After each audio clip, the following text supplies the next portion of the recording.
Yo, it's your boy Henji. What's good? It's Tweez. We are back bumping out here with Check Up One on One. Tweez, my man, what's happening? Not too much, man. Ready to dive into this docket. Let's jump right to it, Tweez, man. A couple quick things before we jump in there. What up? Detroit Pistons. They have lost a franchise, an NBA record now of 25 straight. Man, they done brought out the paper bags out there already. Sell the team. It's not even end of the season. Sell the They have team. already gone there. Tweez. What's the number? How long is the streak going? We at 25. Where we at? It's looking like 30 Rock from the sun. All right, 30. When's the next one when you see it? Next win is a possible January 3rd. So not till next year. Not till next year. January 3rd against Utah. That's the next one you see it. So you said, and you even saying possible. You don't even it's a possible. Like, in spades, like, I'd say, like, you got the queen, you got the queen, you got the queen. Mm-hmm. You got that ace, but then you realize you got two other diamonds. Mm-hmm. Yeah. Like, it's impossible. Yeah. It's impossible. That's tight. Yeah. I think, honestly, and I love my team, but I think they get their win.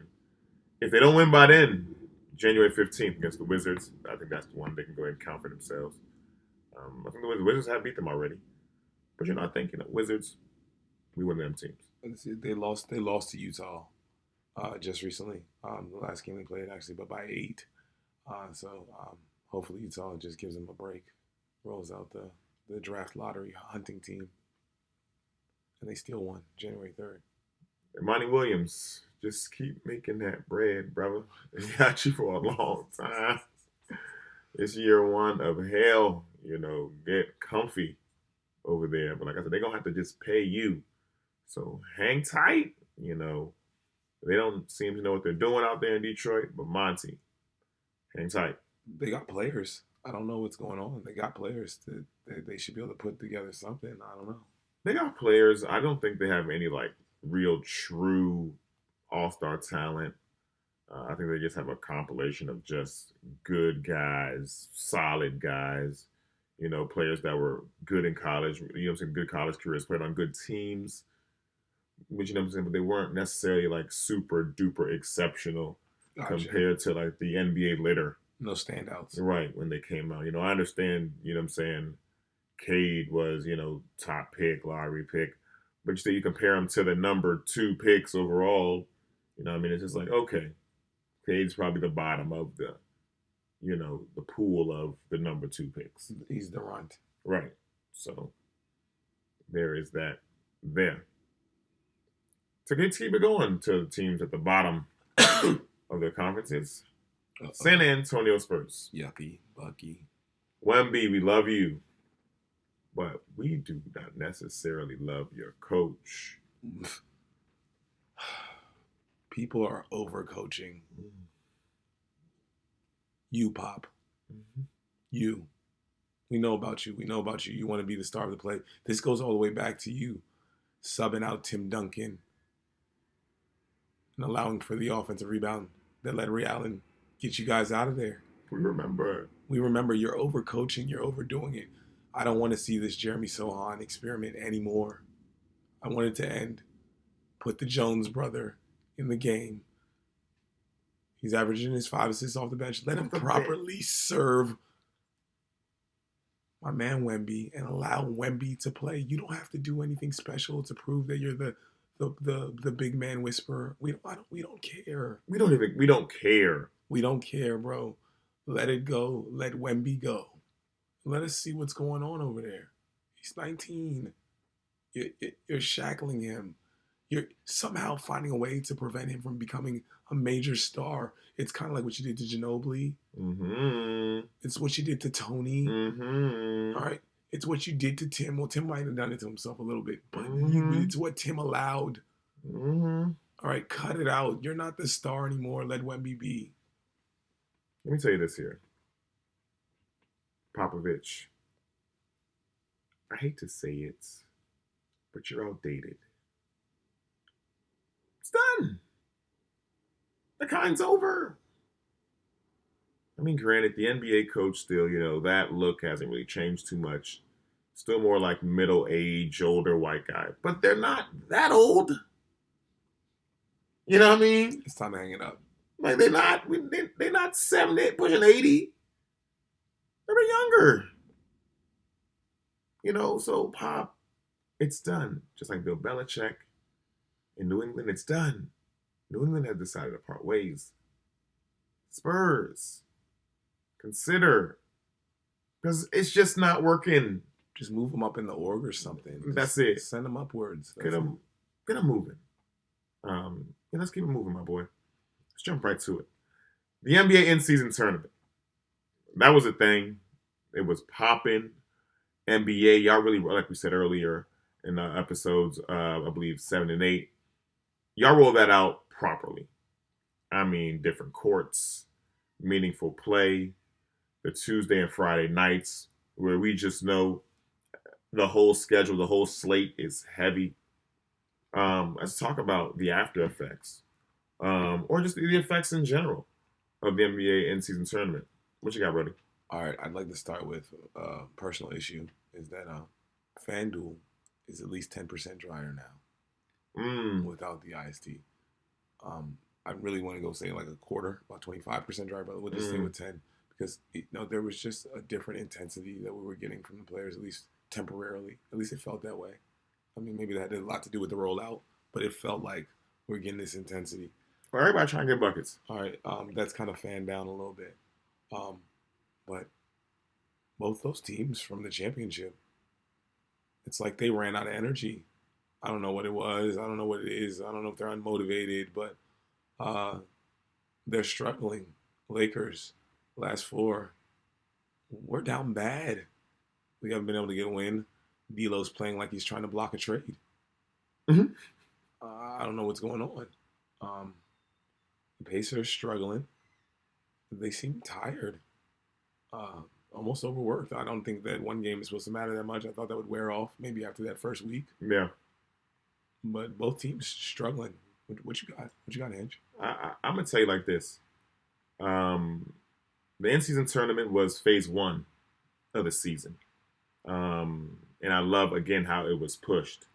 Right now, this is phase 2 of the season, which is the push before the trade deadline, All-Star break. And they even rolled it out perfectly. December 19th, they just rolled out All-Star voting. So that's the whole push until then. Then until All-Star break, we got All-Star weekend, and then the push until playoffs. I love it. It's been broken up into 3 seasons. I love how it's going here. But now, again, we got the 2 struggling teams. Again, congrats to the Lakers for being the champions. First ever. Big time win. A banner up there. I can't believe they hung that up. It's going to the auxiliary gym. It's a banner. I mean, when they get like 3 of them, then you can bring them out. But for now, go put it back in the aux. But again, like I said, the 2 teams are struggling. But there are also a couple of other struggling teams. You got the Magic, 4th place in the East, but they are 1-4, excuse me, since the IST. You got Brooklyn, 9th place in the East. They are also 1-4 since the in-season tournament. So there is some teams who are kind of, fumbling around a little bit, but there are also some teams who are kind of, gaining some steam. The Warriors have won 3 in a row. Memphis Grizzlies. They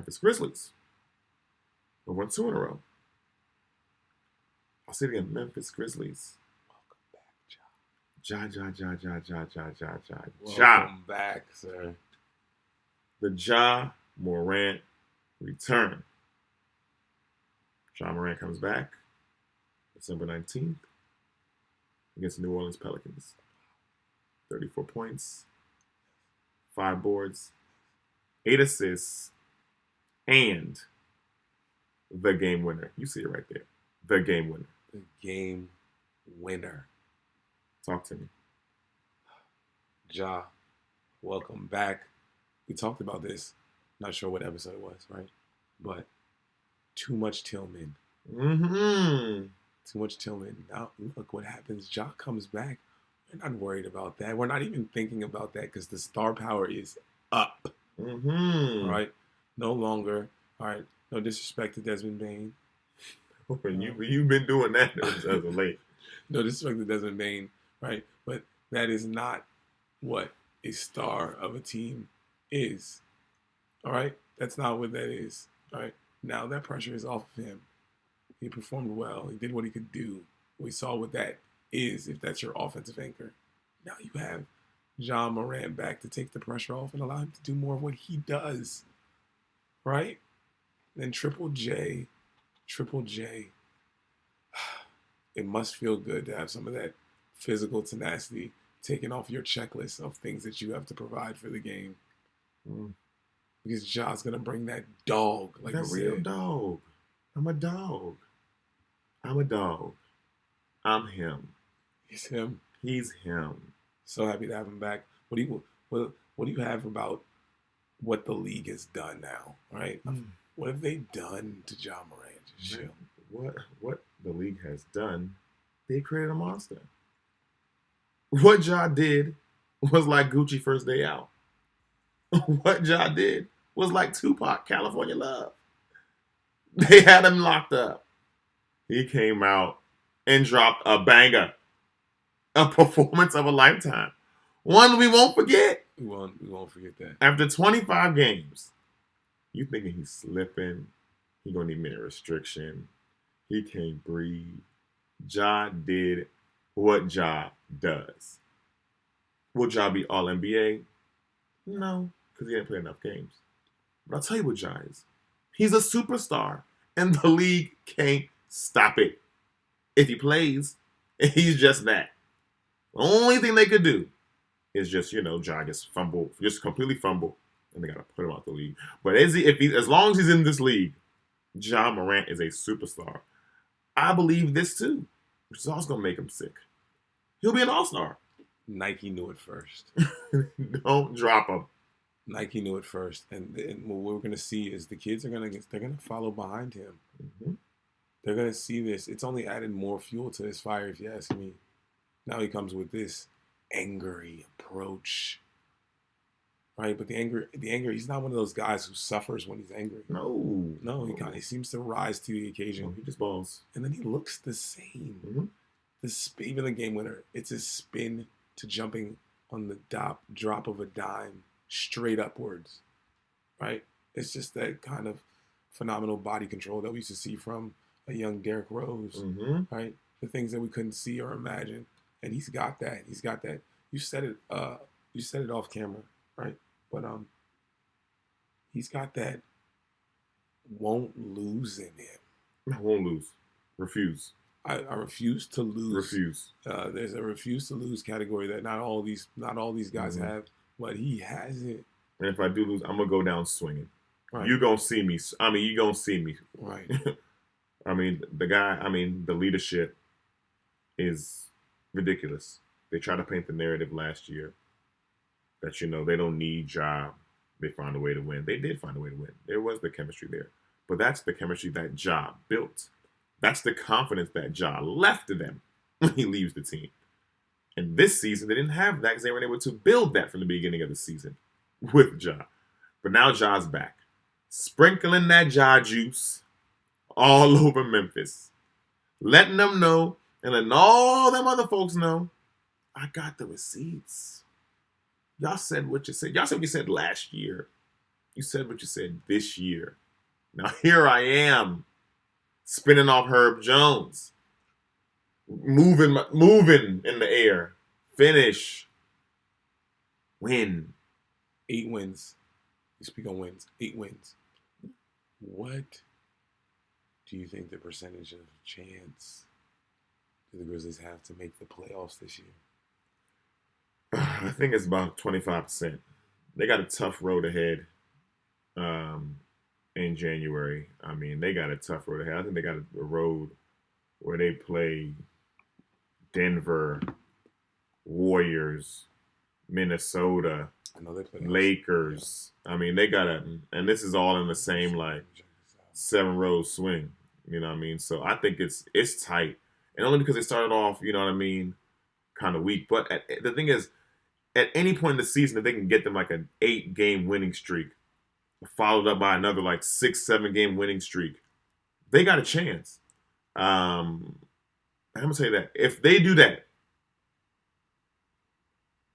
Ja Morant is definitely going to have to be seen as one of the premier players. Forget point guards, players in this league. in this league. We're talking top 10 players if he's able to help these guys make this I'll jump. tell you this year they got Atlanta, New Mm-hmm. Orleans, Denver, Clippers, Sacramento, and then San Antonio. Mm-hmm.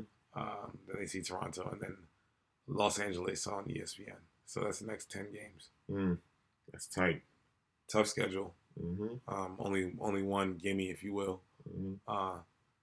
I think Ja can do this. They're gonna have to win upwards of 35 in the next 50 or so. Easily. Right. It's a possible thing because Even Ja has that I will not lose. He refuses to lose. He's rested. Mm-hmm. He's coming. He's gonna be like a cannon. So we'll see. We're gonna see. I'm excited. I'm super excited. Ja, welcome back. League, we needed him. Vote him into the All-Star game. We need that too. All-Star MVP. Get that. Oh my gosh. Better chance to make the playoffs. Grizzlies, Warriors. Warriors. Okay. Yeah, definitely Warriors. Let's keep moving. Let's move on to some NFL football. Please talk to me, my boy. The Eagles have lost 3 in a row. Is it something to stress about, or is it just one of them time periods in the season, similar to what San Francisco had, and they'll be able to shake it off, and we'll get back to getting things together. I'm thinking it matters. I'm thinking it matters. I think there's something smelly, something going on that's probably deeper than this. I mean, we just saw them. They had an amazing run in the season before this, and it's not clicking to me as to why they would have this fall off against these teams. It's Seattle, San Francisco, right? And the Cowboys. Okay, yeah. San Francisco. Okay, I get it. I really do. Right, but I do not get the Seahawks, and I do not get the Cowboys. I think you can't allow the Cowboys to get a win. They're your division. Yeah.